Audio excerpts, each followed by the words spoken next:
This podcast is part of the Democracy Group.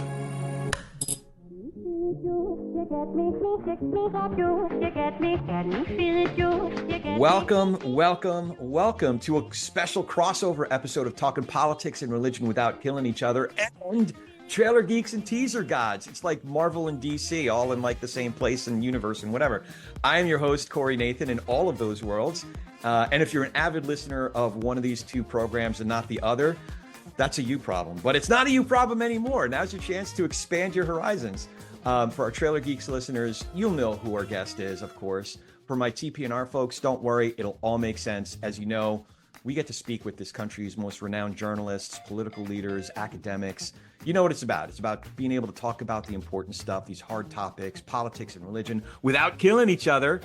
And at a time like we're in now, the without killing each other is pretty important. And it ain't a given, whether you're in the halls of Congress, at your local coffee shop or dive bar, or in the boardroom of Hollywood's major studios. So we're going to dive into all of that, just like we do on Trailer Geeks and Teaser Gods, as well as talking politics and religion without killing each other.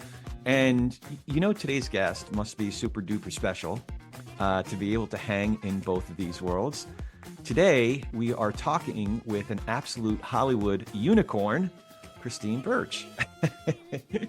Christine Birch headed up marketing at 3 different movie studios, working alongside industry giants like Steven Spielberg and Will Smith, award winners like Viola Davis and Eddie Redmayne, and generating billions, I said billions with a B, in box office receipts. Birchy, so good to see you. How you doing? I'm so happy to be here. Thank you. Are you happy with well? Are you happy with the writing of my intro of Christine Birch? Yeah, I'm like, who is that? I'd like to meet her. For those who don't know, I stole shamelessly from the book, which we'll get into in a second. But I got to start by asking you this. What was it like getting to speak with Toni Morrison, and what was it like getting to meet Denzel Washington? Oh, well, Toni Morrison was a really wild one. I mean, she had become a literary hero of mine in college. And I was talking about her at home one day, and my dad said, I know her ex-husband. And I said, that's crap. Yeah. Like, Dad, you're burying the lead. How'd that happen? And he said, no, I know her husband. I was like, nobody. So anyway, I put that to one side. And then at my college graduation, she was the keynote speaker. Oh, wow. Okay. And so that was like the second sort of encounter of like just sort of this kismet. And then, like I said, I got a job at Random House, and it turned out she had an office right upstairs. And at the time, my favorite book of hers, and it still is, I think it's an unappreciated classic of hers. My favorite book of hers is Tar Baby. I even wrote a screenplay about it. For anybody out there who's looking for an amazing project to do, Tar Baby is it. Anyway, so I wrote her a fan letter from my desk, something like 5 floors down. I was like on my IBM typewriter, dear Mrs. Morris, dear Ms. Morrison, I love Tar Baby, and you spoke at my graduation, and I just love your work. And she literally was like, come on up and see me. Oh, wow. You're like, wait, didn't expect that to happen. So yeah. So I did. I went up to her office, and we hung out for a couple of hours, just talking. She actually told me how much she would love for someone to make a movie of Tar Baby. She told me that personally. So let me ask you this, since you bring it up, because we talked about this before, but I never asked you. You have experience of helping to bring movies to the public and understanding, even in the development process. I remember you said about why am I forgetting the name of the movie now? The Help. You said about The Help, make it pretty. Like, you had these very specific notes. What do you think the challenge is? What do you think the hurdles are for getting a book like Tar Baby made into a movie? What's getting in the way? Well, I mean, at the moment, I mean, I haven't even talked about that in probably, 20, 25 years. Yeah. I think, as always, it's a challenge to get a quote unquote black story Mm, on the screen. The thing that I always thought was cool about that one is that it also had like a fashion model as one of the characters. So yeah. you could kind of get around it with glitz. Okay. But I also think, I mean, and this is a bigger point. Um, the geniuses of storytelling right now are not in film, it doesn't seem. Where are they? Is it the If series? Is it in Yeah, where? it feels like limited series, Mm, where people have the time or take the time to stretch out the experience so you get to know the characters in a satisfying way. You get to care about their stories in a satisfying way, even as you watch them go here, there, and everywhere. It seems to me that the skill of doing that in a 2-hour movie is gone. mm. Yeah, there's something about being able to distill the essence of a story and tell it in the unique way within that 2 hour format on a big screen. I do appreciate, though, storytelling in any different number of I media, do too. I you mean, know, not only do I appreciate it, I think we need it. We need specifically it. Like the as a film medium. civilization, Yeah. we need our stories. Why do you say that? It's anthropology. It's Right. it's true. It's our stories are the things that help us overcome our differences as Yeah. human beings. That's just like the science is in on that one. Well, not story generally. I'm asking you specifically about film because we were Hmm. talking about this the other day, Right. and I didn't follow up on it, but I'm really curious why you think film is special as opposed to 8 or 12 or Hmm. 20 hours in a limited series, or Hmm. they all have their place, right? Actually sitting down and taking in a book, that's a whole different experience. Do you think all of those forms of storytelling and how we connect with story is valid in its own way, or is there a special place specifically for film? I think there's a very special place for film. And are Very we special. failing right now? Yeah. Yeah. We are. Huh. And that's sad because, film is something that is incredibly special to me. Yeah, And I still regard it as maybe I don't know that I'm right about this, but it's still our number one export. yeah, yeah. Well, you've Like, certainly been around the greats, having spent a significant amount of time, arguably the greatest filmmaker of the last generation or two, Steven Spielberg. mhm. What do you think? What do you think is required to create consistent greatness to the degree that stories can penetrate us and unite us or have something in our shared consciousness as a culture? This may sound very facile, but I just believe in training. Mm, I believe in learning how to do something really well if you want to learn how to do it really well. yeah, And I don't feel like, again, the people who are involved in bringing movies to the screen care about doing it really well.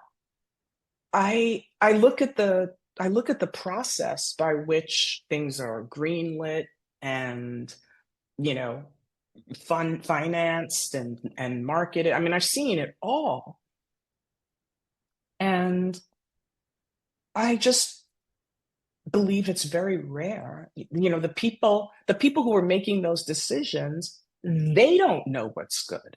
yeah. So I the would, people who are doing the submitting aren't submitting great stuff. And the people who are doing the picking don't know what great is. So, what are the chances? yeah, yeah. Um, Okay, I knew this would happen. We'd immediately get way off track. So let me back up. Um, Okay. the Speaking of Toni Morrison, uh, what's been your reaction over the last few years as what's the name of that Moms for Liberty? They've made it this like national mission to ban books of authors like Toni Morrison, Alice Walker, and others from school Mm, libraries. hmm How has that hit you, especially someone who not only loves the work of Toni Morrison but has actually sat down mm. with this storyteller, with this woman? Um, it makes me very sad. It's part of a bigger concern that I have about the direction of the country in general. But I see it as a continuation of a lack of accountability in the household. Mm. In the household. In the household, people are asking institutions to make decisions that belong in the family. Mm.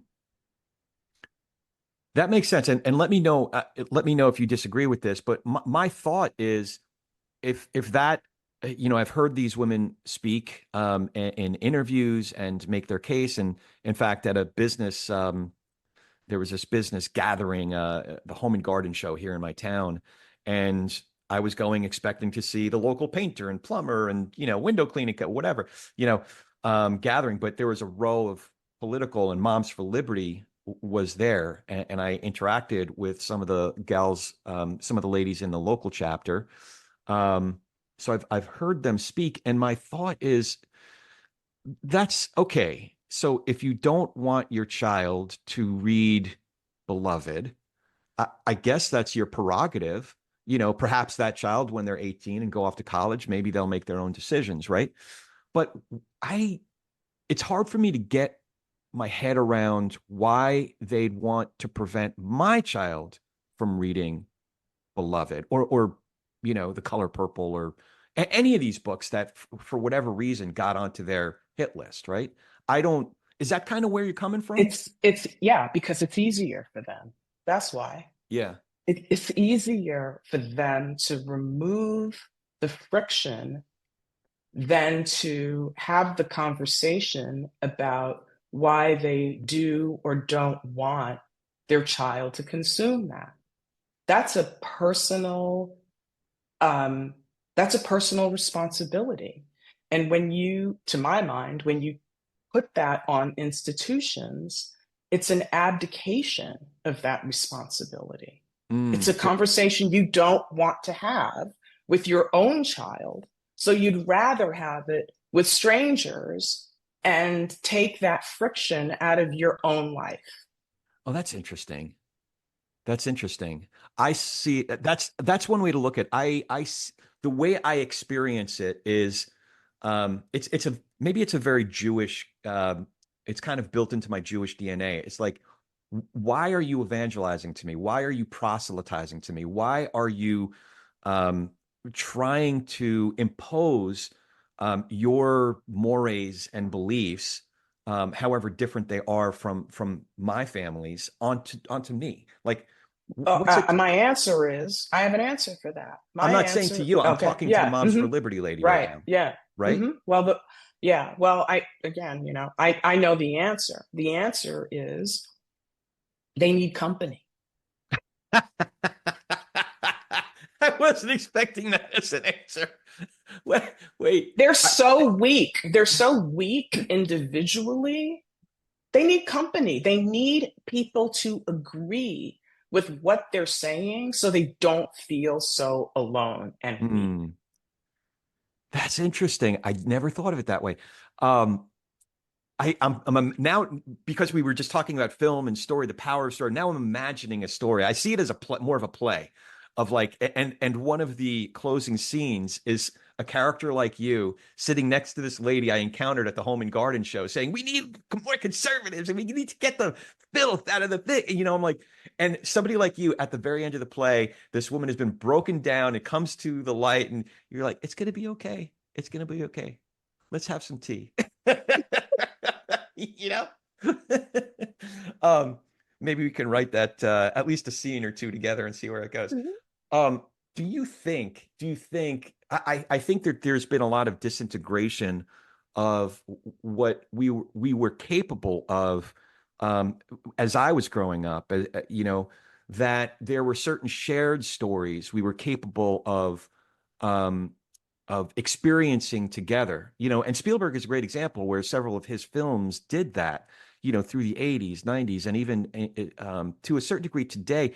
But I think there's a fracturing of our culture where I wonder, are we able to experience shared stories like that? Well, Oppenheimer Mm, was a $1 billion movie. yeah, yeah. Barbie turned the entire world pink. That's right. It wasn't just like a movie campaign. The entire world turned pink. Yeah, yeah, it And did. everybody wanted to be part of it.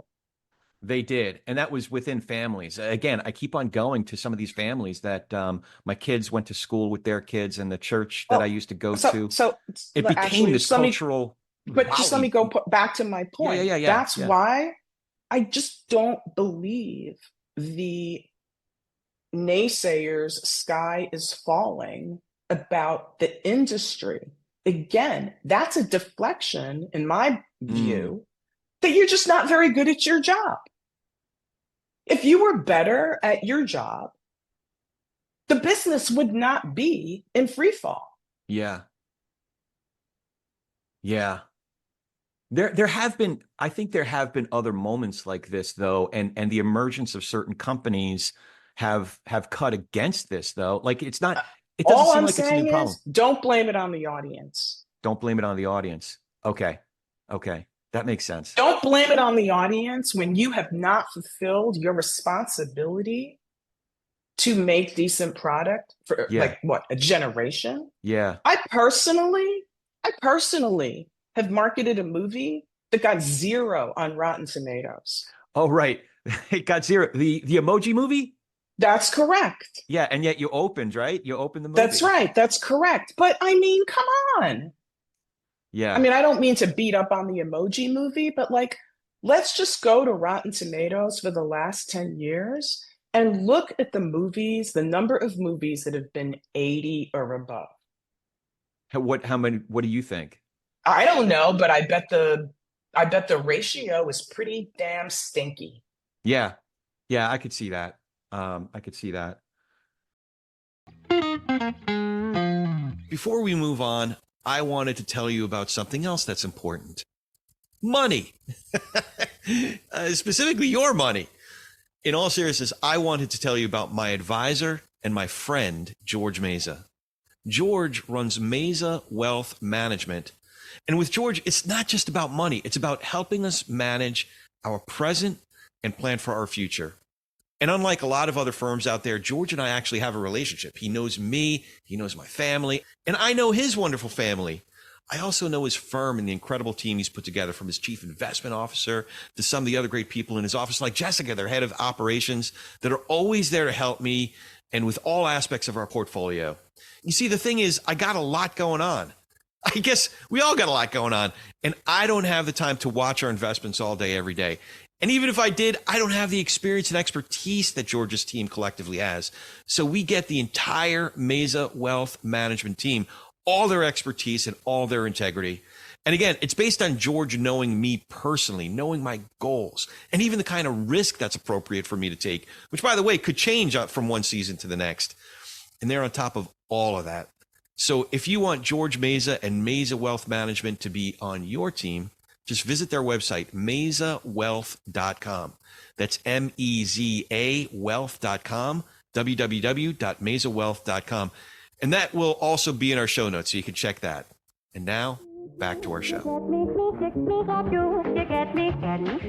Okay, let me pause for a second, because I have so many other things I want to talk to you about.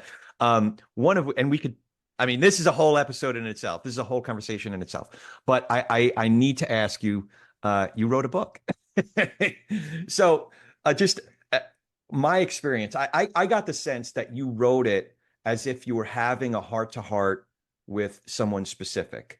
Whether you had someone specific in mind, or maybe that was just the vibe I got as I was reading it. Speaking as someone, who's been in the, not like, who hasn't just proverbially been in the room, but actually in those boardrooms and C-suites, and you're having candid conversation with a specific person that you care deeply about, and you're given like the real, Yes. and your conversation is, okay, so this is what you're up against, kid. Hmm. This is how you can not only handle it but dominate and crush it. But the other thing that struck me about the book is you didn't hold back. I've interviewed a lot of folks on both of these shows, and you could tell there's a lot of folks who come on and just want to make sure they don't step on any toes, don't tweak any beaks, they don't say anything anybody's going to think is out of line. But the Hollywood unicorn, you're not holding back. Be like, beaks be damned. You know what I mean? Was that what you were trying to do, or is it just a necessary element in somebody finally saying some of this stuff out loud? I, to be honest, I think it's both. Okay. When I sat down to write it, I I really was not thinking that it was going to be this. What I was thinking was, I'm because there's a lot of, obviously advice. There's real advice in the Yeah. book, which I think is one of the strengths of it. Um, and as I started putting the advice together, I started thinking, well, why would anyone take this advice? Yeah. The reason anyone would take this advice is because it's coming from someone who's been through it. Yeah. Yeah. And then it was like, well, how do I prove that I've been through it? Well, because I have to tell my story. Yeah. Yeah. And the case studies at the end are really good. It gives you a glimpse of what you are up against. The some of the filmmakers started out pretty rocky, and then you ended up having, longer term relationships, not only salvaging the movie and the project, but nurturing relationships with some of the filmmakers that you share about. But there are the first, I don't know, half or two-thirds of the book is just really um, practical, concrete takeaways of like, hey, this is your toolbox, guys. This is what you need. And be aware that Mm-hmm. there's some killers in the room, but Mm-hmm. also be aware that there's your, what did you call it? Your, Alter ego. no, not your alter Yeah. ego, but the people that became your Oh, advisory your board, tribe, my your tribe. tribe. Yeah, yeah, Yeah. yeah, yeah. Oh, So yeah. I'm big on that. Yeah. Big on the advisory board and big on the tribe. yeah. One of the things actually that's not in the book that I actually want to explore more, um, speaking of tribes, is the idea of the Robin Dunbar circles. Dunbar circles, do you know what those are? No. Sociologist Robin Dunbar. Okay. Um, it's I believe it's his theory that basically you can only really have 150 real connections, Oh, yeah, yeah, yeah. and I have heard about and this. and that's sort of kind of like where friendship circles came out of. But Yeah. basically, your Dunbar number, that first, you're in the center of the first circle, and then the first Dunbar number, I believe, is five. Oh, And that's interesting. those are your ride or dies. I'll probably, just do a blog on this or something, Yeah, but yeah. those five people are your ride or dies. Hmm. And according to, again, the sociology, you communicate with them in a certain way. They're just like your people. Yeah. And sometimes it's surprising if you really sit down and think about who those five people are. It's surprising who you'll put in those circles. I got to think about that. I got to think about that. Um, has anybody in your ride or die circle read The Hollywood Unicorn and said, "Oh, Birchy, you can't put that in there"? No, no, I've sometimes been no. in that situation Mhm. where I've had somebody who really cares about me, like, "Yo, Uh-huh. dude, You are barking up you don't want to fight this fight right now. Right. I haven't had anyone say that. Mm. And I think one of the reasons is, and I think you said it yourself, you know, people come on your show and they feel like, oh, I really can't spill the tea because I might need a job.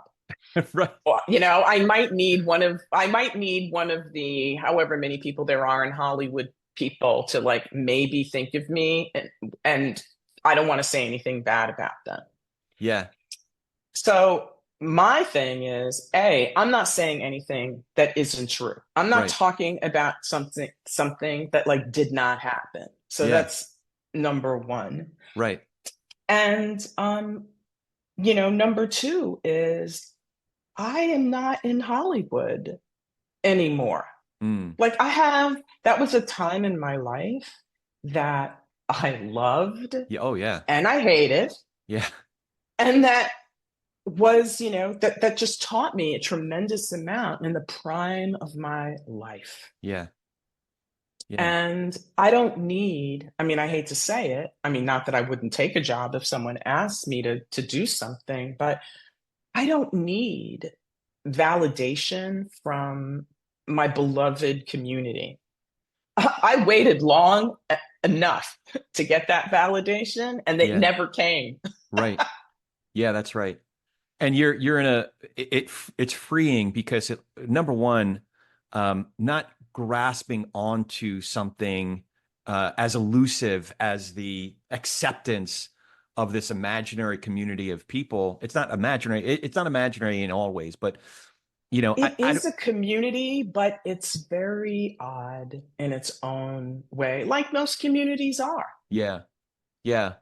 But I think if you get to a certain point, and maybe I'm just projecting my own experience on you, or maybe we shared some of this, but I got to a certain point where stepping back and not trying to get a sense of acceptance from folks I didn't like anyway gave me perspective of like, Hmm. well, what is important to me? Not just what is important to me, but who is important to me, and who do Hmm. I want to hang with? Who do I want to nurture relationships with and enrich their lives and their careers? It's Hmm. like it gives you it's freeing in that way. And I guess that's what I saw in this work. And maybe because I heard your voice, and I'm guessing that the avatar, if you did have one of the person you were speaking with, wasn't necessarily me, but I received it as if you were speaking to me, or at least a younger version of me.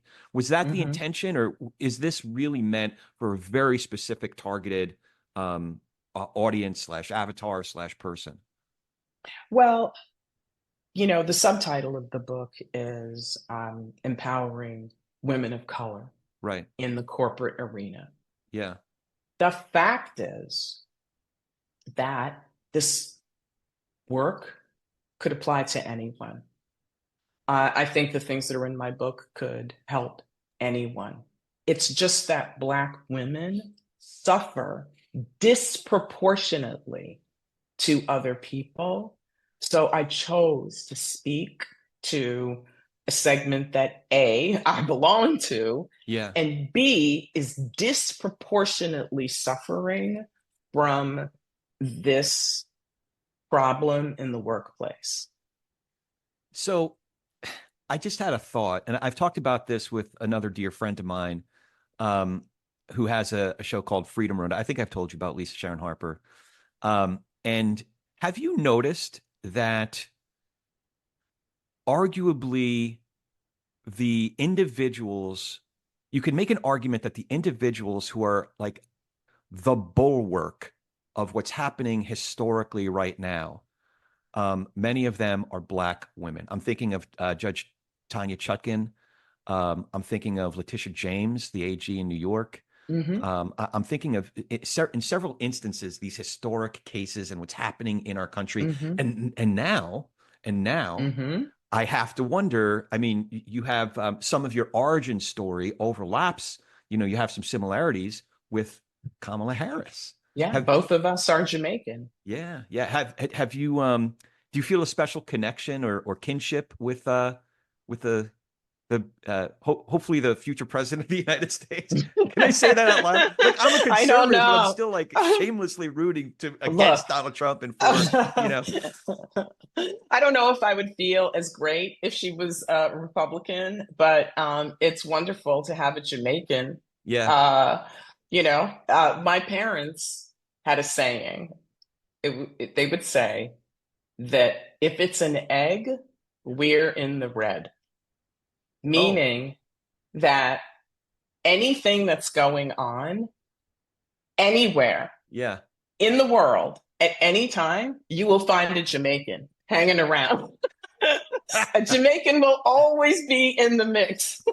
You know, it's funny. My dad taught a class. I went to Hebrew high school. My dad taught a class that was basically like everybody great was Jewish or related to somebody Jewish. Like it went from like Christopher Columbus and Albert Einstein and even like the Hmm. bad guys, the supposed Hmm. like Karl Marx, I don't know, just Sandy Koufax, of course, was Yeah, Jewish. It's right. like the Adam Sandler song. By the way, I but love I but to love your point yeah, about Black women, yeah, yes, you're right.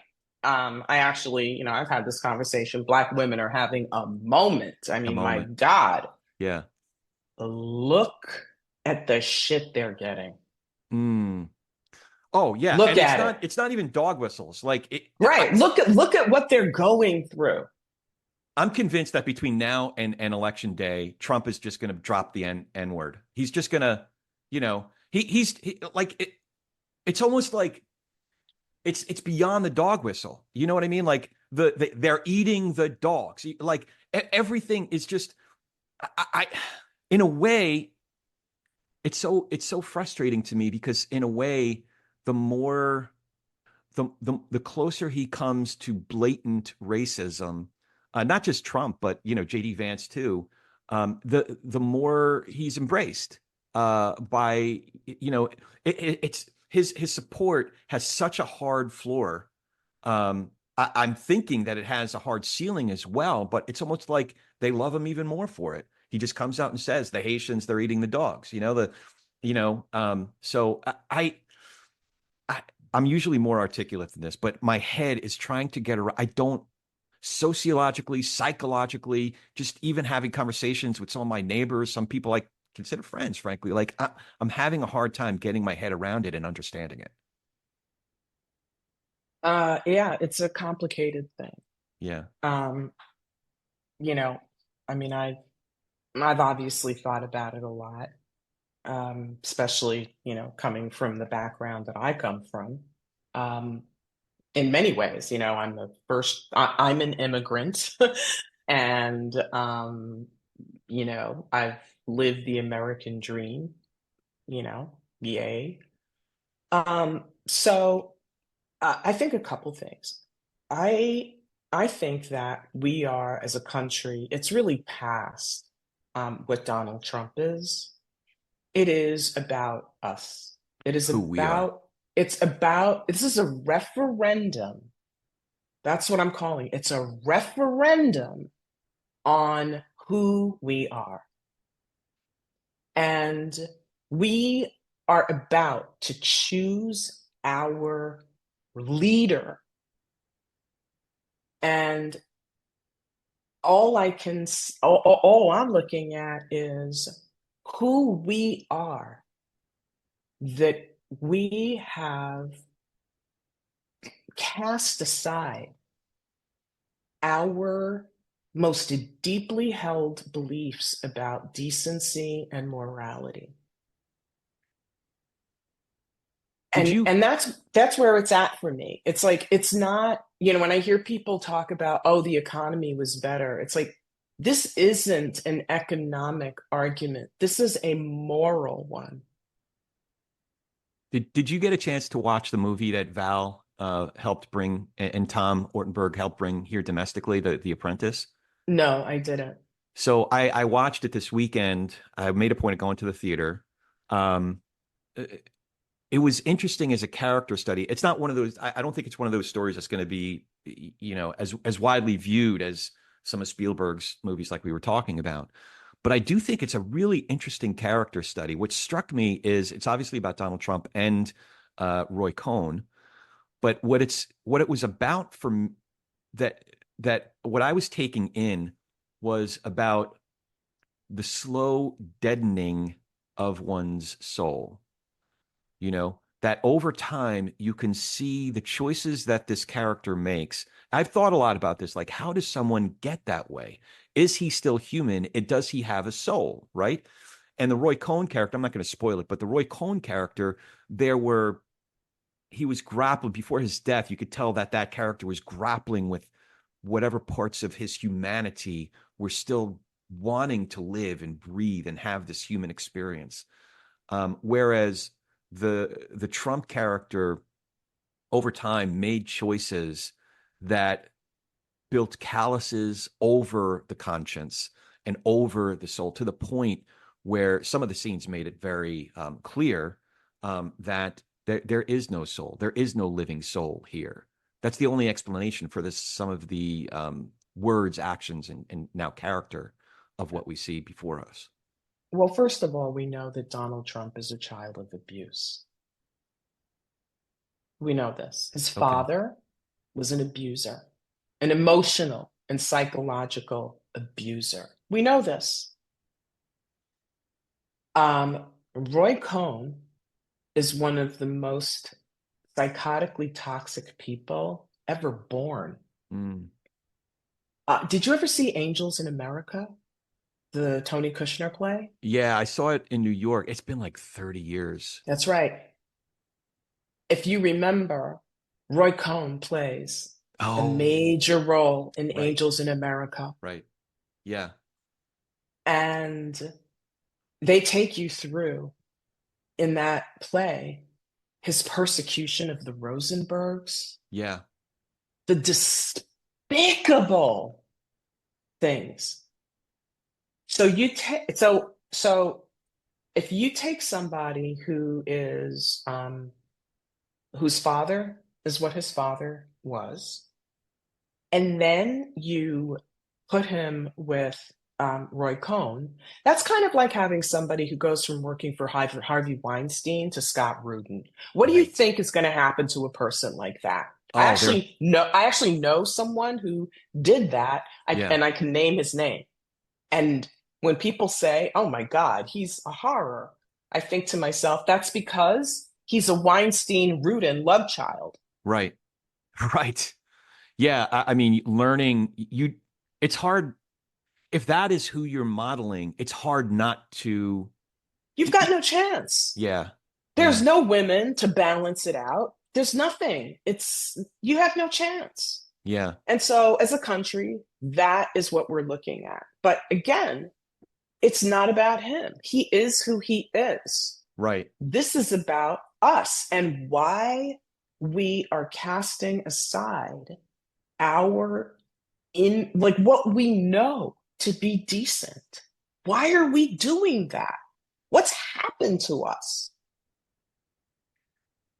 Okay, so I want to ask you some more political oriented questions. We've talked a couple of times about We're not the talking at all about my book. I just want you to know. no, we're totally talking about it actually. Okay. um, so we haven't we been talking about your book the whole time? I don't know. I thought we were. Anyway, so we've spoken a few times about how opening weekend, opening a movie, is very much like election day, getting a candidate elected, right? Do you still see it that way? Yeah. Um, Both require moving millions of people to do one thing Yeah, on one day. right. Yeah, that's right. I don't believe, and I'm not, I feel like I say this, and I feel like people don't actually appreciate how massively difficult that is Yeah, to make millions of people do what you want them to do yeah, that day. right. Yeah, and you could buy tickets in advance or do early voting, but at the end of the day, it's election day and it's opening weekend. And That's right. so as a marketer, how do you think each of the campaigns are doing? Like, have you, kind of analyzed what they're doing, how effective it is? What do you think about each of the campaigns? I'm just another opinion, obviously. But you're an informed opinion because you've, Yes, that okay. billions of Fair dollars of enough. box office. You did this. Yeah, yeah, that's true. Um, I I believe that it's pathetic that it's quote unquote close. It it really is just again a tragic statement about where we are. That having been said, I think the Harris campaign has done a good job, especially given how little time they've had. Yeah. Um, I think the Trump campaign has somehow survived. Um, you know, it looks, effective. I think that the thing that, people maybe underestimated about his campaign this time, and I count myself among them, is the impact of Silicon Valley. Oh, right. I haven't thought a ton about that. The influence of, Elon deciding to get behind Trump explicitly and using a platform like Twitter, and his other platforms to advance Hmm. his cause, but others as Hmm. well Right. who So I think I don't want to say necessarily like the Trump campaign has done a good job, yeah, but the forces that support his candidacy have done a good job. And he's been incredibly fortunate to have those resources behind him. yeah, Uh, the scion of the Mellon banking family. I don't know if you know about him. no, He is the personal piggy bank behind the entire campaign. oh, He yeah, I do. dwarfs what these other people have been putting in. Mm, He's one guy, right. but he happens to be behind the Mellon banking fortune. I think he's like, yeah, it's a crazy amount of money. But you can misspend. So what would you, Mhm. if as a marketer, you had Okay. to you were given movies that you were like, oh yeah, this is dog shit. Hmm. This is not good. But you, Hmm. at the end of the day, you had to put lipstick on a pig, right? Right. Hmm. As they say in the industry. Yeah. So I wonder if you were in politics and someone came to you and said, we have this candidate and his name is Uh-huh. Donald Trump. What Hmm. would you do as a marketer to put lipstick on that pig? Would you take, Well, have you ever said no to a movie? Would you, like, I would imagine you're I like, know. no. First of all, I would never take the job. And if I were crazy enough to take the job, I'd probably ask for Kellyanne Conway's contract and lawyer because Yeah, she seems to be the only one getting paid. right, right. That's right. That's right. Actually, that's a good point. I've never heard him stiffing Kellyanne. Oh man. I can't help but my very first marketing or studio gig, it wasn't a major. Wait, no, no, no. It was a mini major. It was the Weinsteins. It was the Weinsteins. And guess what happened to me? It took You didn't get me, paid? yeah, it took me a year and a half, and I ended up having to settle with for 30 cents on the dollar. So it was obviously Right. before, any of this stuff came out. But something, it serves me right because I did know how they were, their management style. I knew that people who worked there were signing up to get verbally abused on a daily basis. It was again, I hate to say it, but it was an immoral place. Yeah. And I don't mean to sound like, I'm the morality police, but I just feel like someone has to say, kind of like the senator in the McCarthy hearings. Have you no Have decency, have you sir? no yeah, have you no decency, sir? Yeah, have you no shame? Like, have you no yesterday, my sister was in a traffic jam on the 95 highway here in Miami. And it was a bad traffic jam. And this man got out of his car and just took a piss right on the side of, you know, and it was like she was just like, have you no decency? I have to admit that's crossed my mind when I've been in traffic here in LA.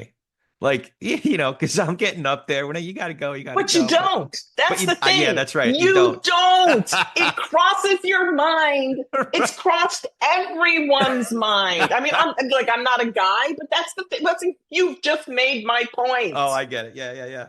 Yeah. All right. So getting back to the prior question, how would you put the lipstick on the pig of Donald Trump if you were to have that job? Take me through that campaign. Well, one of the things that I think people have underestimated about Trump all the time is that he is incredibly entertaining. He's funny. He's a clown. Mm, And I would have leaned into like the fact that he's funny.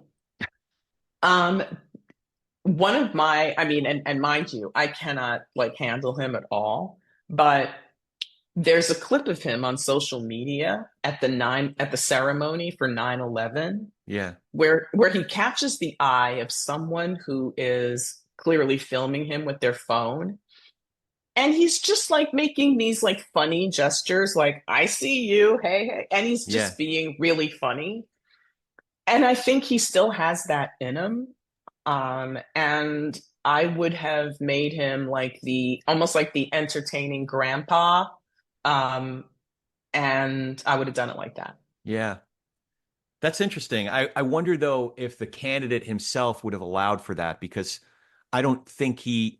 So one of my I think he unscientific. would have loved a freewheeling, freewheeling, just go out there and yeah, you have a couple of serious things on the side, Yeah. but you're like, look, this is the campaign where, look, I tried to be serious the last time and you saw what that got for me. So now I'm just going to be the guy who tells you the truth. And then, That's you know, interesting. Yeah.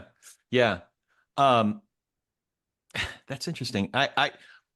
My one of my theories about Trump is that because his soul is dead, he has no that Mhm. humor isn't something that registers with him.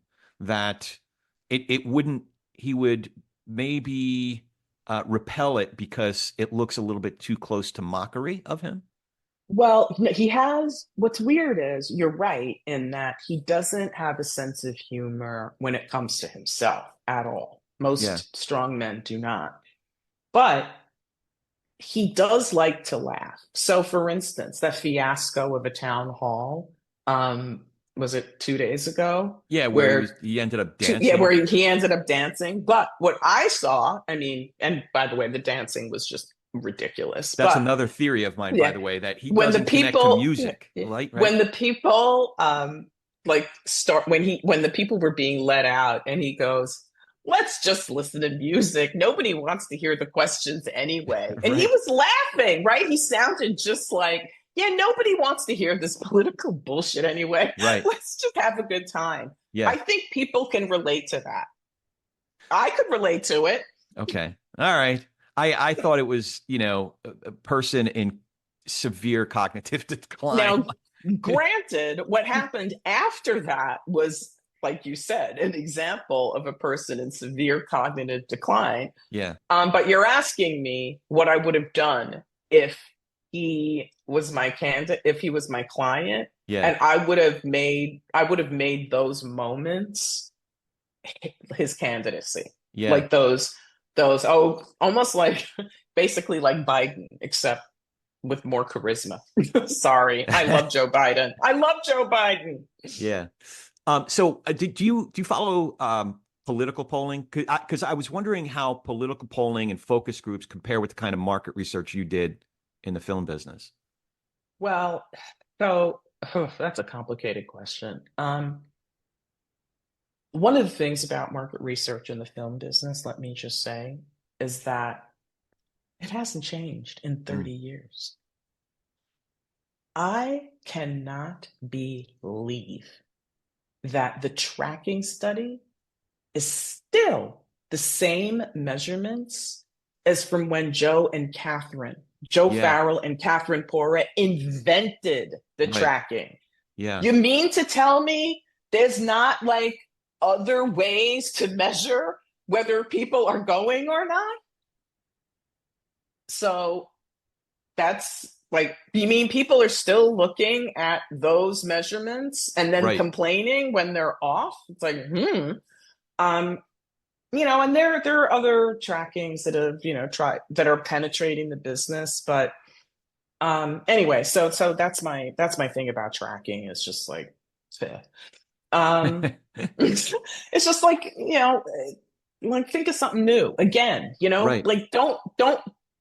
It's like Social Security. It's like it's broken. Fix it.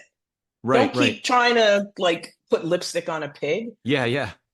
So Um, one of the things I think you said so is, anyway, when you ask me about political polling, yeah, I think these days you get more out of focus groups than you do out of quant. yeah. But you know what's interesting? I listen to focus groups, and I also read analysis of focus groups from people I really respect. Sarah Longwell, I think, is doing some of the best work. But I'm almost as fascinated by the readership, the folks who aren't in the focus group, the people who are reading it, their reaction to it. Their Hmm. reaction to it isn't like, oh, that's interesting information that we have to factor into our equation, right? It Hmm. is, I don't like what you're telling me, therefore Yep. you must be wrong, you must be bad, you must be one of them. You know, Right. it's really fascinating to me. Um, I think that that's something that the Democrats are really quite guilty of. oh yeah, yeah, and Um, I don't think I don't again, institutional memory is something that can actually be helpful sometimes. yeah, And it would be helpful if the Democratic Party could remember that at one time in this country, they were the party of the blue collar worker. They were the party of labor. And it was the GOP that was the party of the elites. yeah. I mean, that's the world I And grew up in, and it's not right, that long ago. exactly. Yeah, Exactly. And so the Democratic Party, I mean, I certainly did this with any marketing campaign I was ever on. And anybody who's good at what I did does the same thing is where am I vulnerable? Where am I going to get screwed? yeah, I need to shore up that problem. I need to deal with that problem. It's great that I have all these people over here who are saying yes, but these people over here who are saying no, I have to convince them somehow. yeah. And the Democratic Party did not do that. I think They Kamala's been doing a lot of that this She campaign. has. She has been. But there's an institutional loss that happened that they just let happen. Right. Yeah. Blue Like, collar why did we workers. lose Yeah. that? Why did we lose that? Could it be because we shipped their jobs overseas? Okay, guilty as charged. But that doesn't mean that they are then deplorable. Right. Yeah. Um, there's there's a lot of answers to that. Frankly, I don't know if you'd agree with this, but somebody who's become a friend. Oh, actually, you met him. We were on a call together, a guy named Mike Madrid. Hmm. Mike would say that a lot of votes were being taken for granted. People who make up a part of the blue collar, workforce were being marketed to or campaigned to based on primarily on their racial identity, as opposed to all of these other factors of what makes them who they are, including being, people who work with their hands, people who build stuff, people who, so that's been a huge loss. But I think frankly that the Harris campaign has eschewed that tactic that we've seen since at least 2012, if not for longer, and has been campaigning and asking for the votes and frankly Biden I think has really successfully his administration has been built around the bipartisan infrastructure bill, the CHIPS and Science Act, and all these bills, these bipartisan bills that have put blue collar guys back to work. Well, look, you're talking to somebody who believes that there is a critical job opening at the White House that they don't have and they've never had and they need it. Which is It's a marketing job. a marketing job. They save it for The the White campaigns, House though. needs no, they don't have a marketing person. They have a communications person. Right. Yeah. They have a crisis person. Right. They have a digital, they don't have a marketing person ever. I know somebody that can do that job. It's like so boring. Like they're so stupid. Okay, so let me ask you this: you're the Mhm. marketer. One of the things that you said about that you look for in market research is what's the story, if I remember that. So first of all, what do you mean by that? And if I have it right, I'm curious when it comes to the 2024 election, what's the story? What is the story of this year's election? The story of, to my mind, the story of this year's election is democracy. It's whether this country understands Mm-hmm. the foundations upon which it was built. That's what this election is about. There's a group of people. So this country, all right, I'm an immigrant. I had to take my citizenship test, and I swore allegiance to this country at the expense of all others down at the LA Forum with 60,000 of my closest friends. Oh, wow. I didn't know this Okay? story. Yes. I became an American citizen in 1990. Oh, wow. Okay. And up until then, and that election was the first that I'd ever voted in, and it was Al Gore's.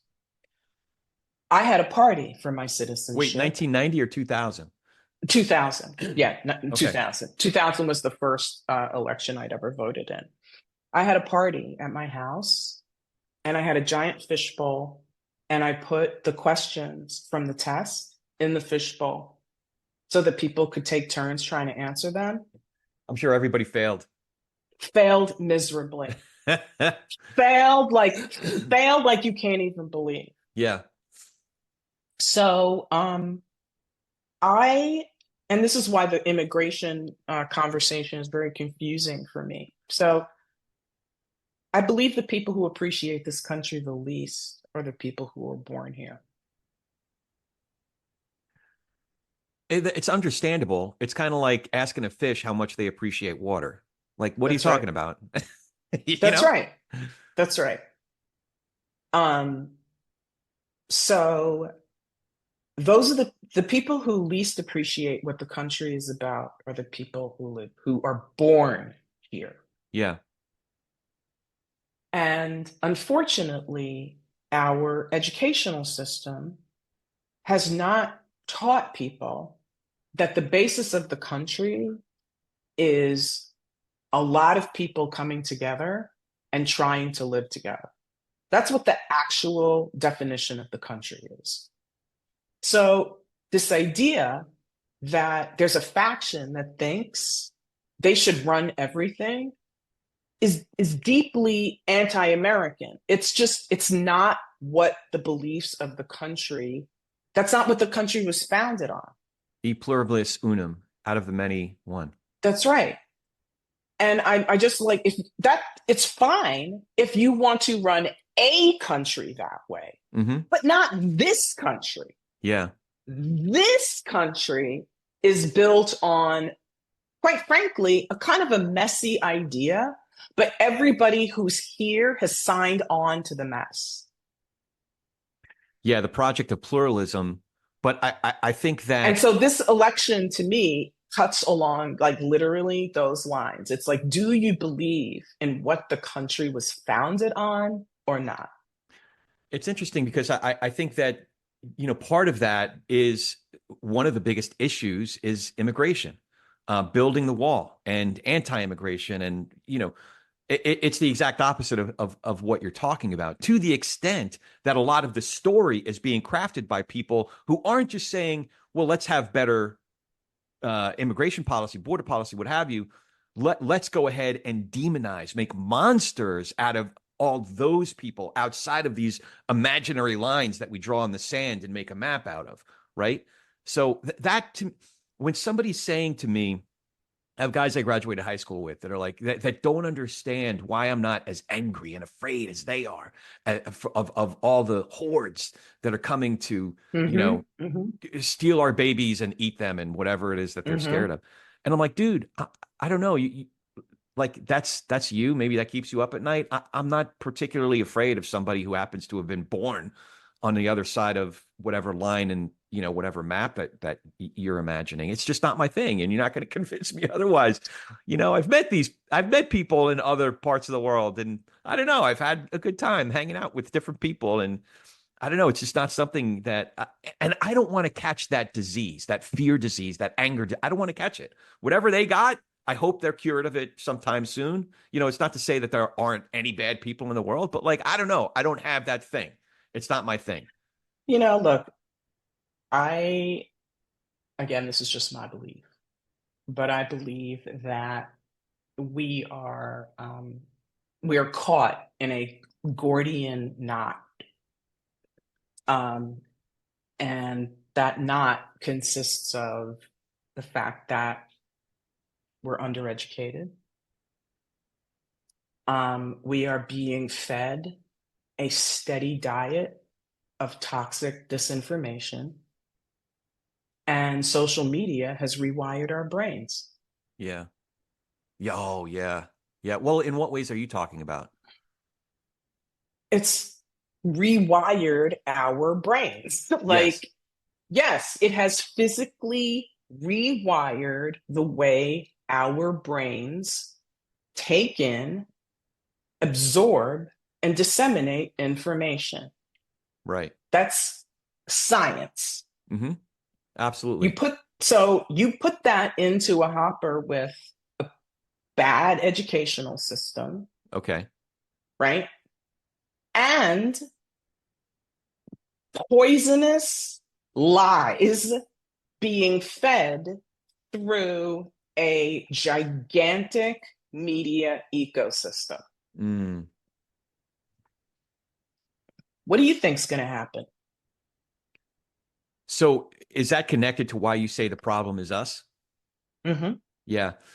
Because I do think that we still have agency. It's something I've been working on personally for a number of years. I talk about meditation, and as maybe unrelated as it sounds, it has everything to do with what you're talking about. Um, you know, the ability to put the phone away, not feel compelled to check, the Facebook or the Twitter or the whatever, you know, um, eh, as well as what you're talking about, a media ecosystem, as well as being discerning and learning what good journalism looks like, and then being disciplined about reading excellent journalism from reporters who are committed to doing their jobs well.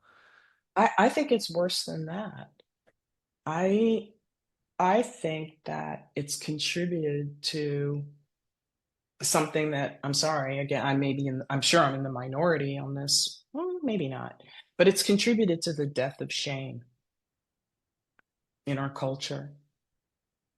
So all of And this, so it's not just mhm, a one particular political leader that has given us a permission structure to mhm. treat each other a certain way and to act a certain way, but it's all of these things combined. Like I said, it's this Gordian knot of, you know, undereducated, meaning a lack of good information, Hmm.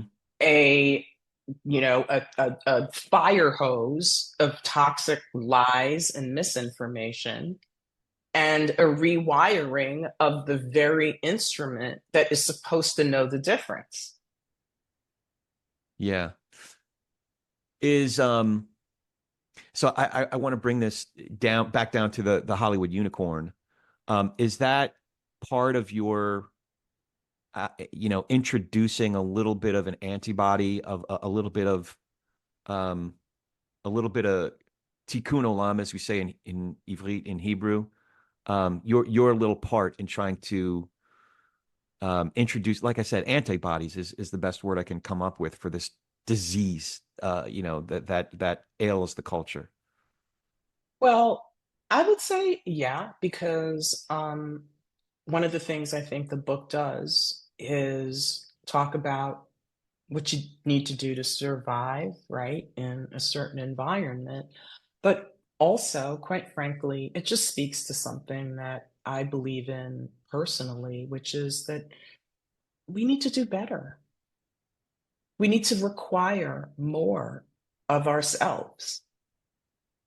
And that's a deeply personal choice. But I believe that each and every person um, should start thinking about it for the betterment of themselves and for our society. Yeah. Yeah. Because I do think that, I mean, I look at people sometimes and I want to say, is this the best you can do? yeah, taking stock and just asking ourselves some hard questions. Yeah. And the reason that people, the reason for the death of shame is that people don't want to experience the discomfort Hmm. of doing that. And so then what we do, right, is we say, oh, you can't shame people because it doesn't work. Is Sh sh that really true? Or sh is that just what you need to say because it's so hard to deal with the consequences right. of making someone feel ashamed? It's interesting. I was reading from some of the Moms of Liberty or whatever that organization is, and their reasoning behind banning a book like Beloved, and it's because they didn't want their kids to feel uncomfortable with some of the imagery, some of the aspects of our history, the the shame And my thing. point is, they don't want to deal with having that. They don't want to deal with their own shame Hmm.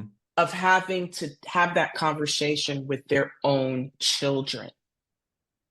And so it's easier to remove the source Right. of the conversation rather than, as a parent, challenge yourself to grow up and understand that in that moment you are a teacher.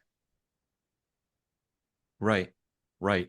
And all of these things can be true at the same time. We can hold space for the complexities, whether it's the complexities of the quote unquote founding fathers, who provided the framework for, uh, the philosophical framework for this country, but also owned slaves, also had some aspects of who they were, that weren't, this one-dimensional picture of, whatever we think a hero looks like, that we can hold space for the complexities of who we are.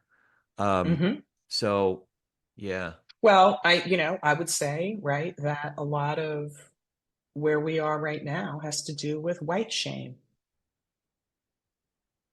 They're just not ready.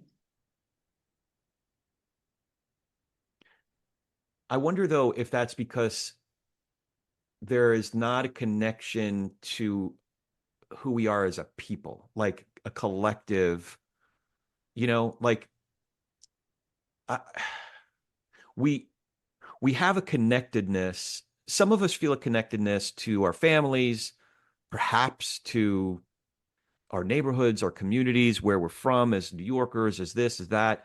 I certainly have a deep, deep connection to my family's story, but not just my family, but who we are as a people, right? Mm-hmm. Um, and I wonder the if not being able to connect to white shame is because of a lack of connectedness to who we are as a people, like not having that contextualized thinking of it, like it's so hyper individualized, this era that we've been in, the postmodern era, postmodern era, that it's so hyper individualized that there's no connective tissue to who we are collectively, and thus we eschew wanting to reckon with Yeah, I saw something just yesterday, the day before, about Columbus Day and who Columbus was. And there was this online fight about, no, he was the greatest hero and he was brave and he was this and he was that. And another person who was like, yeah, he was also a colonizer who led to the evisceration of entire nations of people, like both of those, So I don't know. I'm thinking out loud now. I'm trying to wonder why we can't do this as an exercise, or I don't know. There's some things I'm at a loss of, and I wish I knew what the end of this chapter of the story was. Maybe I'd feel a little bit better about it. But We that's would too. yeah. Yeah. So I want to ask you some fun questions. I want to get back to a little bit about the entertainment, your life in entertainment business.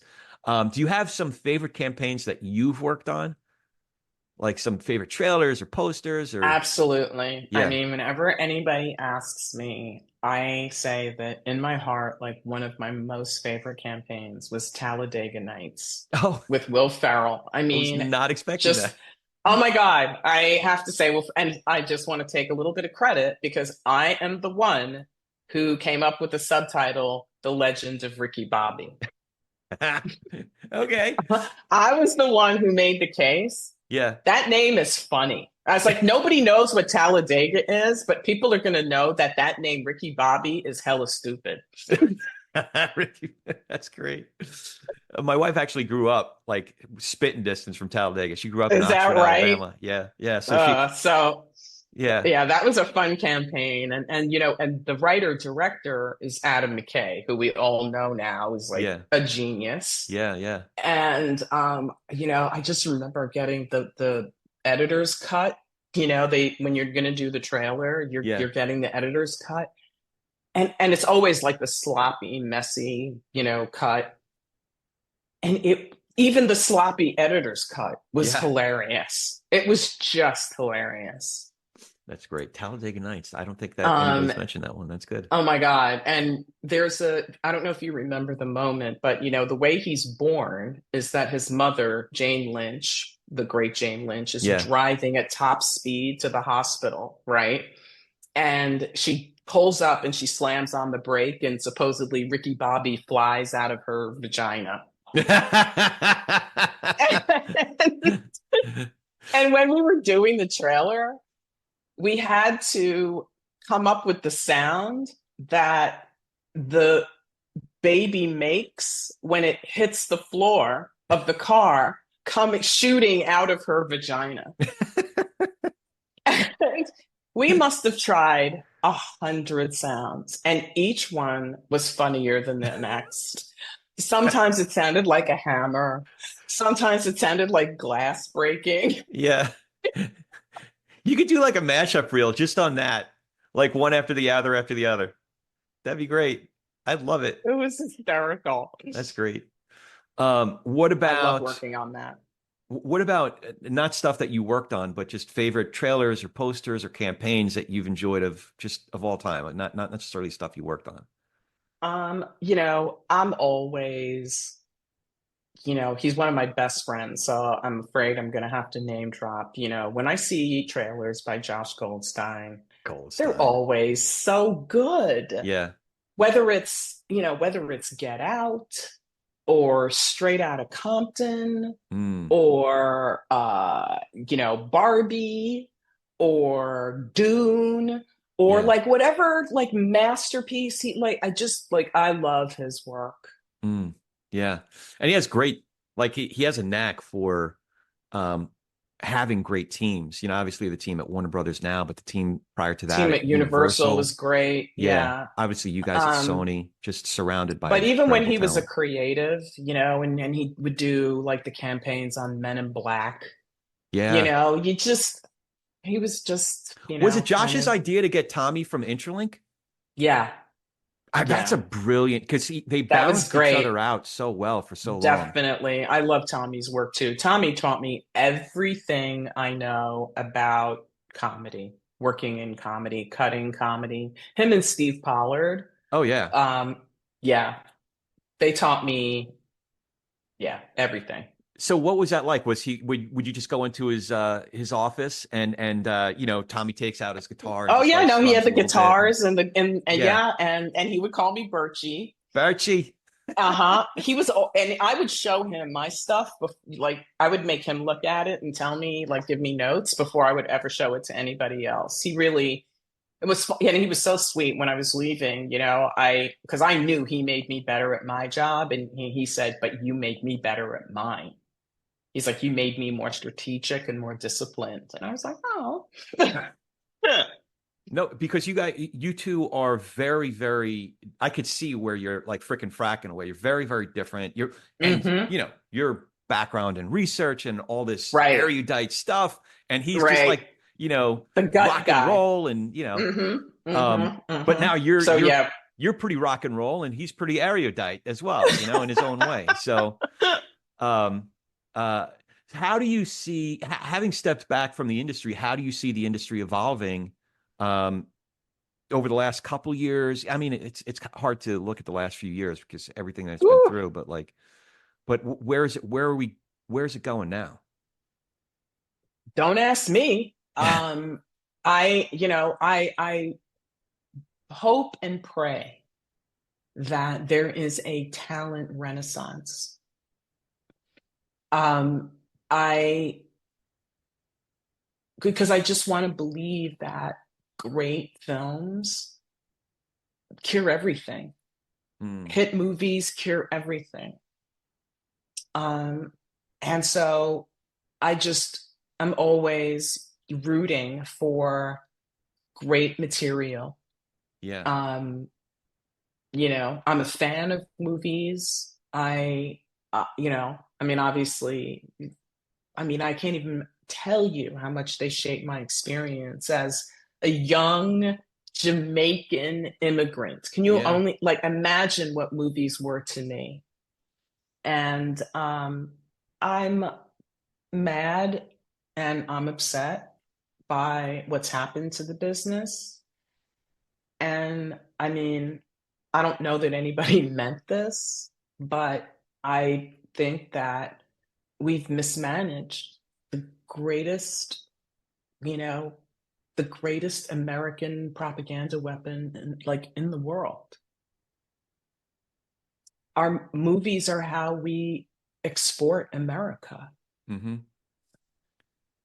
And I don't believe that the people who are running the business understand that responsibility.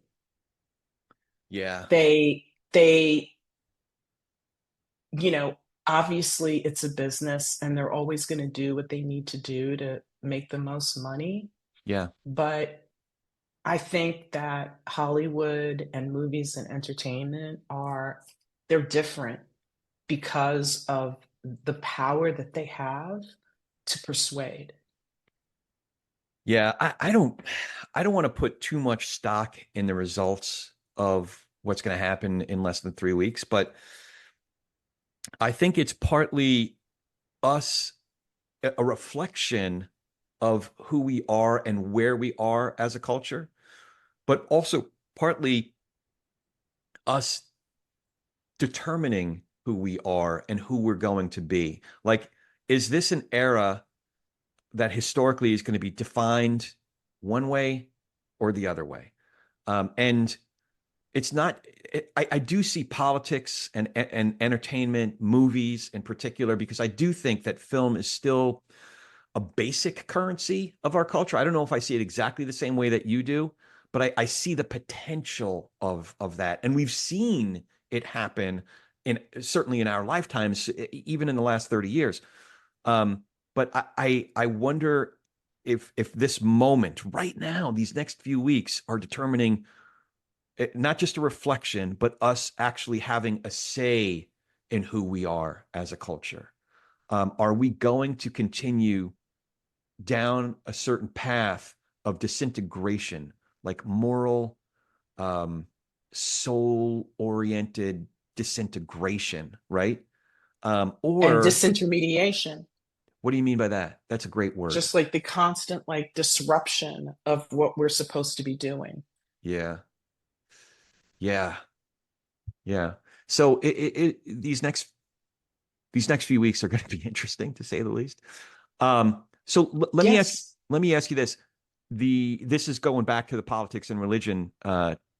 It's my TPNR question. What do you think Mhm. each of us can do to be able to share space with, have better conversations with, perhaps even nurture relationships with people across our differences? So we've been talking about it. People who have different backgrounds and beliefs than we do, who get their news from different sources than we do. How can we do better at talking politics and religion without killing each other, or is it even possible? Well, yeah, I think you have to draw a distinction between those who are persuadable Mm, and those who are simply so far down the rabbit hole, they're yeah. never coming back. And, in that sense, unfortunately, we've lost a generation. And I think we're going to be reckoning with that lost generation for a very long time. Um, So you don't think it's just old dudes, old white dudes that are dying off? You think mm, it's a whole generation of like youngsters, my Look at kids' JD gen. Vance. Yeah, yeah. I mean, we haven't spent any time talking about the new right and Peter Thiel The tech bros, yeah. and the tech bros. I mean, they are serious. I'm not giving up on that.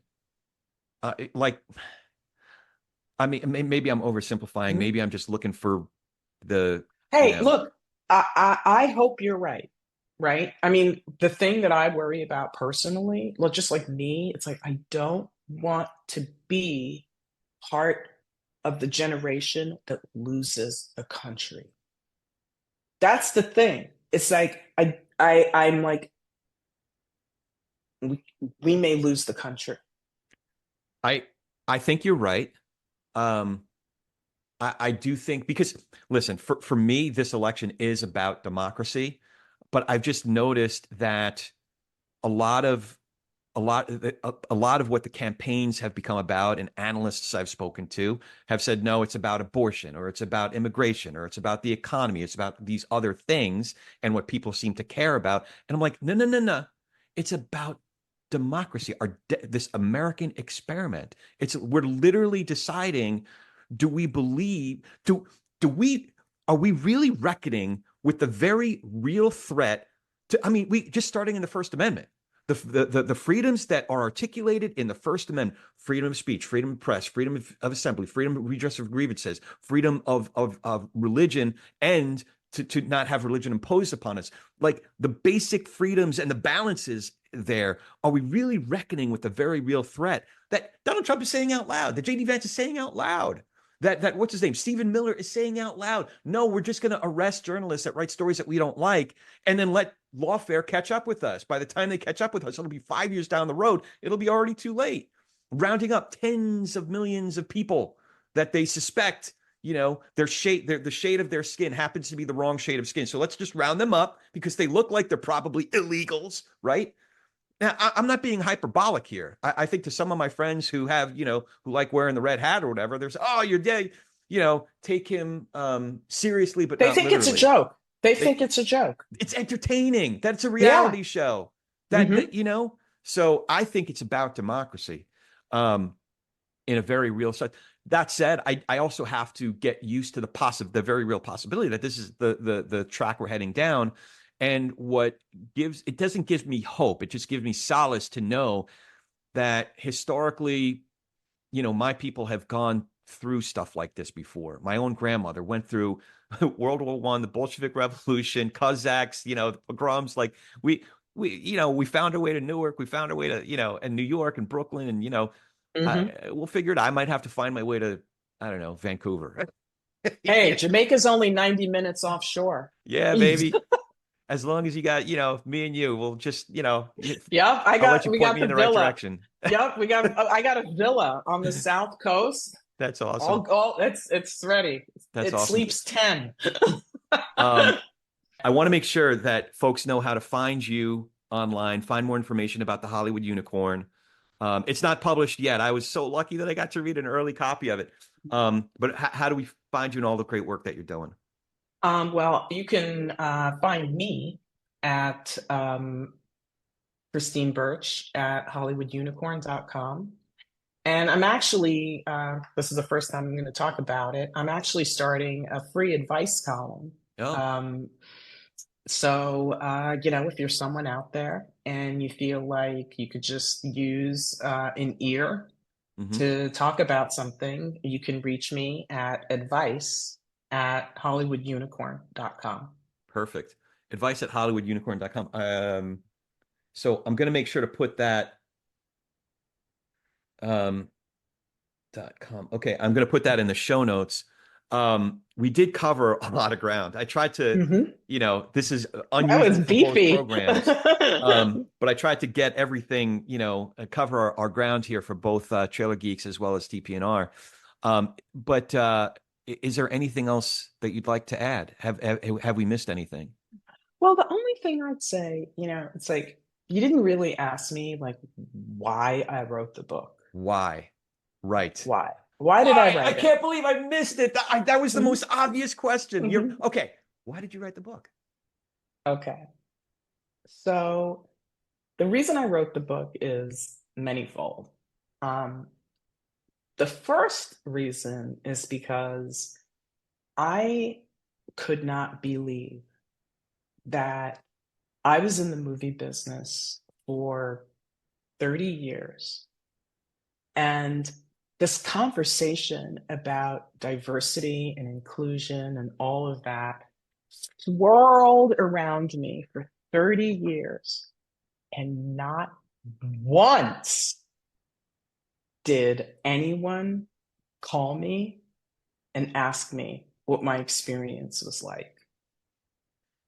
Not one trade, not one journalist.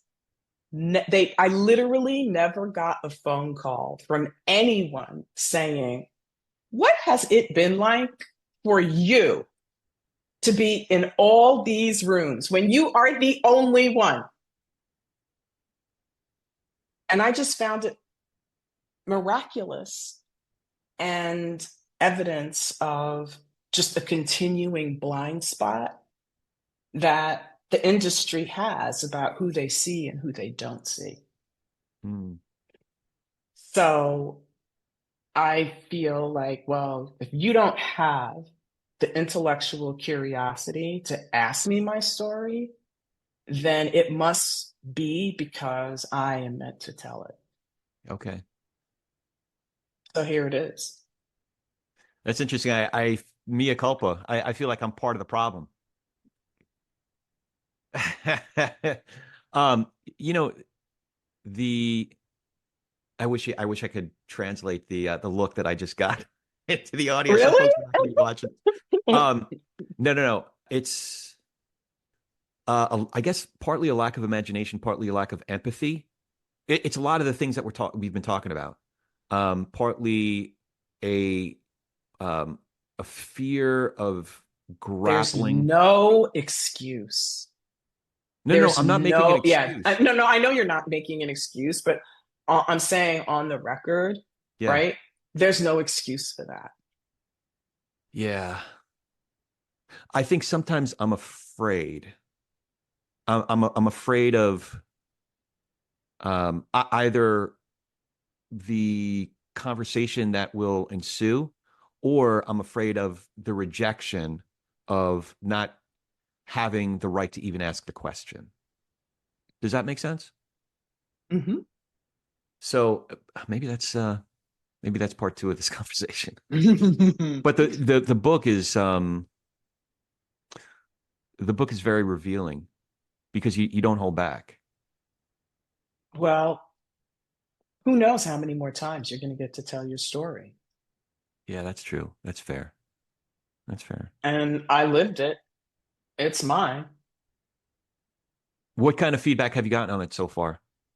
I mean, I gave you some I've feedback, but like, I've gotten really positive feedback, but the reason that I've got the what and it's very gratifying the reason that I get the feedback. People find it really helpful. yeah, no, it is. They literally are like, every single person who's read it has said they found at least one thing that they were going to start doing right away. Not tomorrow, not like, oh, when they get ready, but like right now. Well, And I think that that's one of the things that's really kind of great and different about it, from a lot of other like quote unquote, books like this where that are like these tomes yeah. and you have to, they're like heavy and whatever. And this is just like, no. Yeah. Keep your receipts. Keep your damn receipts. There's always a smoking gun. Yeah. I love that. But also, I mean, for me, the meaningful one was it's something I've been thinking about for a long time, but you just articulated it and gave it a vocabulary that I haven't thought of, is basically the advisory board, your core circle of people, Mm-hmm. as well as identifying like the fact that not everybody in that room is looking out for your best interest. In fact, just the opposite. Mm-hmm. There are some people in that room that are actively looking Mm-hmm. to crush you. That's right. That's right. Yeah, I've And you experienced a little better bit of and you won't always be in the room when that person comes for you. that. Oh boy, I'm going through a little bit of it right now, to be honest with you. Is that right? Yeah. We can talk about that in a different conversation, only because I'm really good at that shit, and now I'm a coach. Now I Yeah. have my license. Oh, So that's right. That's right. You got this whole other yes, I'm thing. a licensed coach. Yeah. So yeah, I can coach you through that if you want. I may take you up on that. I may take you up on that. I want to see how the next couple days goes. Mm-hmm. I'm taking some of the advice from the book, trying to apply it. Part of Mm-hmm. my problem is I have to, there's this one individual that I have a pretty serious conflict with. And I'm forgetting that this person isn't like me. This Mm-hmm. person has a different personality, a different Mm-hmm. disposition. And I have to speak to this person as who they are, not Mm-hmm. who I'm projecting onto them from who I am or want Mm-hmm. them to be. They don't care about the same things that I care about. Um, Mm-hmm. Mm-hmm. this person, I don't think this person feels a sense of shame or would take ownership of their proclivities or their wrongs. Mm-hmm. So I have Mm-hmm. to speak to them for who they are. Um, Mm-hmm. understand what I'm dealing with. Anyway, but that's I'll talk to you about that offline. Well, the one almost like one of the first things I would say, right? And I don't know that you had the kind of relationship with them where you could ask them to do this, but I would say for you, like certainly work on that zone of genius worksheet Oh yeah. Yeah. and tell them to fill it out. You know what? Okay, It's so they won't. Okay, but yeah. you will. Yeah. And what you'll see, right? You'll see right away, like what's called your zone of incompetence, Hmm. right? That's a shit that you're not good at and you don't like to do. And I will bet that a bunch of the conflicts that you're dealing with fit in that box. Yeah. That means I got to hire some people that are better at some of That's this. right. Yeah. That's right. Yeah. That's right. That's awesome. Okay. So I just cut together. I am going to cut it out. So now for listeners of both politics and religion and trailer geeks, I just cut out a whole segment. And maybe for our paid subscribers, I'll share that Oh segment. my It's juicy, God. juicy. But Oh my God. I do not have the balls that my dear friend Christine Birchy has. So I did cut that out, but I'm saving it. It's good material. Read Um, my book. There's more tea. There's more tea to come. oh, There's baby. tea in there, and then there's more tea. Are you going to expand on the book? I think I will. Yeah. Like I said, I mean, even just talking about like Dunbar circles is Yeah. something that I think that's an exercise I think people would respond to and actually enjoy, Yeah. managing their Dunbar circles. That might be something I write about, maybe, maybe in an article or Or in a podcast. in a podcast. I have to be honest. I'm interested in the absence of jokes in the workplace. I believe we should, I think I'm probably going to write something about bringing jokes back to the workplace because work is just no fun anymore. Mm. And because of that, the quality of the work is suffering. Why do you think that is? Why do you think Is it a I just think the self-censorship thing workplace, or? yeah, I think the workplace has just become overly policed. Mm-hmm. And I think that people have just lost their sense of humor Yeah. about it all. It just makes it joyless. I Yeah. mean, I mean, I couldn't have done anything if I wasn't laughing with the people who were in the shit with me. Yeah. Well, we've certainly shared our we have our share of laughs together. So Absolutely, you yeah, know. yeah, it's fun. Birchie, I love doing this with you. I love hanging out Yeah. with you. I love hanging out with you, and this has been a really great experience. Thank you for having me. Yeah, thanks for coming on. And yeah, I can't wait to see you again in person. Yeah, I So think we'll I'm going to figure that try out. to. I may come out before the end of the year, but certainly the beginning of next year for sure. For your listeners, I live in Miami now, but LA is always going to be my home. Yeah.